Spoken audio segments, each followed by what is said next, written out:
Hello, this is Fred Amrine, and welcome to EFC Plus, the college funding solution.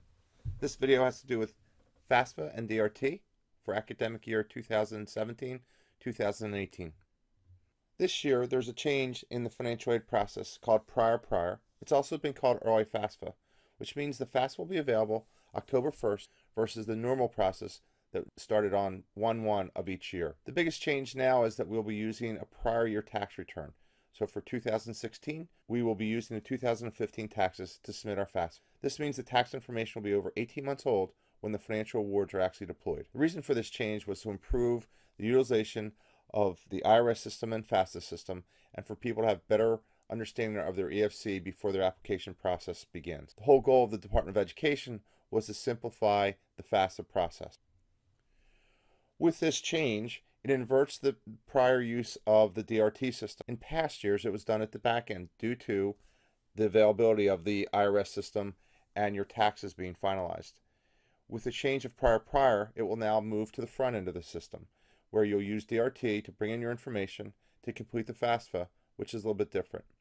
The goal was, again, to simplify the income part of the FAFSA process, which it was confusing due to different directions and the detail of your tax return. As I stated earlier, now you'll use the DRT system to complete the FAFSA versus the verification process that was used in the past. The reason for this is the colleges need the DRT flag to be turned on so they can identify that the information from your tax return is the same on your FAFSA form. This is an important part before any information or any monies can be deployed through the Department of Education. As part of this change, the appeals and adjustments will be done after the DRT system and the FAFSA were completed. In prior years, it would have been done in the front end. For some people, the DRT system may not be available if you have filed your 2015 taxes as an amended return, or if you're still on extension, or if you just recently completed your taxes via the extension. Typically, it will take 7 to 21 days if you file electronically for the IRS system to be available through the FAFSA system. When you're completing your DRT part of the FAFSA, it will need to match your 1040 exactly.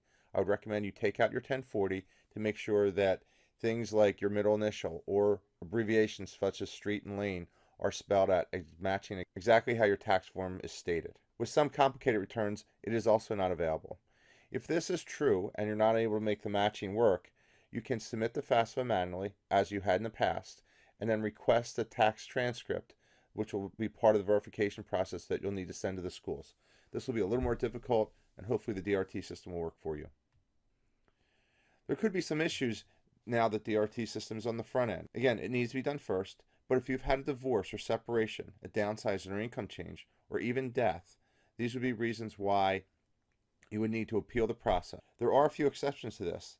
As an example, your exemptions and family size and your assets are all reported as of the day of the submission that will not match exactly to the tax reform as they have in the past.